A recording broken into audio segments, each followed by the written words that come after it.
초강력 태풍 흰남노가 북상하면서 제주도 남쪽 먼바다에 태풍 경보가 내려졌습니다. 오늘부터 전국이 태풍의 직접 영향권에 들면서 시간당 100mm에 달하는 물폭탄이 쏟아지거나 폭풍 해일이 나타날 것으로 우려됩니다. 정혜용 기자의 보도입니다. 역대급 세력을 지닌 채 북상하고 있는 태풍 흰남노. 열대저하보를 흡수해 세력을 키우며 몸집이 더 커졌습니다. 강풍 반경 400km 이상으로 한반도를 뒤덮고 남을 정도의 크기입니다. 태풍은 강한 세력을 유지한 채 한반도를 향해 빠르게 북상할 것으로 보입니다. 6일인 화요일 새벽 제주도 동쪽 해안을 스치듯 지나 아침에는 통영 부근 경남 해안에 상륙하겠습니다. 이후 경남 남해안을 관통해 울산 부근 동해안으로 빠져나갈 전망입니다. 제주도 먼 남해상에는 이미 태풍 경보가 내려진 가운데 점차 전국이 태풍의 직접 영향권에 들면서 태풍특보도 제주도와 남해안, 그 밖의 내륙으로 확대될 것으로 보입니다. 기상청은 제주도에 최고 600mm 이상의 폭우가 쏟아지고 남해안과 경기 북부, 영서 북부에도 최고 400mm의 많은 비가 내릴 거라고 밝혔습니다. 그 밖의 전국에도 100에서 300mm의 호우가 예상됩니다. 특히 어느 곳이든 시간당 100mm 안팎의 물폭탄이 쏟아질 가능성이 커 침수와 하천 범람 등 큰 피해가 우려됩니다.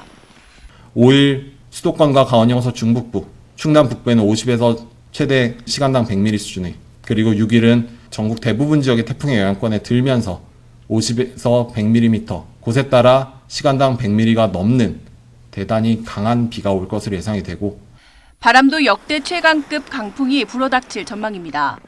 제주도와 남해안에 초속 60m 이상의 기록적인 돌풍이 불겠고 내륙으로도 초속 30m 안팎의 강풍이 예상돼 주변 시설물 점검과 대비도 필요합니다. 특히 제주도와 남해안 지방은 만조 시각과 태풍이 지나는 시각이 겹치면서 폭풍 해일 피해도 우려됩니다. 5일부터 6일까지 만조 시간대를 중심으로 제주도와 남해안, 울릉도, 독도, 그리고 일부 동해안 일부에서도 폭풍 해일의 가능성이 높은 상황이고, 해상에 최대 10m 이상의 집채만 할 수 있는 그런 물결이 일 것으로 예상됩니다.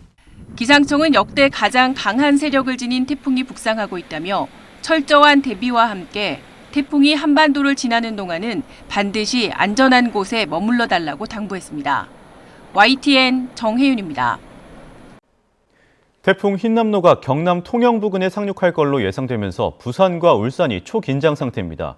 현재 진로대로라면 태풍의 오른쪽 위험 반원에 드는 대도시이기 때문입니다. 홍상희 기자의 보도입니다. 지난 2003년 한반도를 강타한 역대 두 번째로 강한 태풍 매미는 제주도를 거쳐 남해안에 상륙했습니다. 이어 내륙을 관통한 뒤 동해안으로 빠져나갔습니다. 태풍 진로와 인접한 전남과 영남 지방에 큰 피해가 났는데 같은 경남 지역이라도 위치에 따라 차이가 컸습니다. 관측된 바람을 보면 그 원인을 알 수 있습니다. 진로 오른쪽에 있는 부산에서는 초속 42.7m, 통영에는 초속 43.6m의 폭풍이 기록됐습니다. 반면 진로의 왼쪽에 있는 합천에는 초속 31.9m, 거창에는 초속 27m의 강풍이 불었습니다.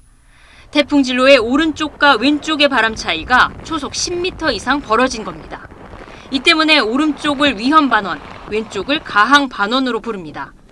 태풍 진로의 오른쪽은 반시계 방향으로 부는 태풍 자체의 바람과 북위 30도에서 60도 사이에서 나타나는 편서풍이 더해져 바람이 강해집니다.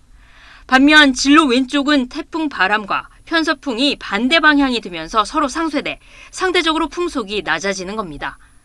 만약 사람이 드넓은 대지나 장애물이 없는 공간에 위치했다고 가정할 경우 남쪽을 바라볼 때 정면에서 불어오는 바람이나 좌측을 통해 들어오는 바람이 느껴질 경우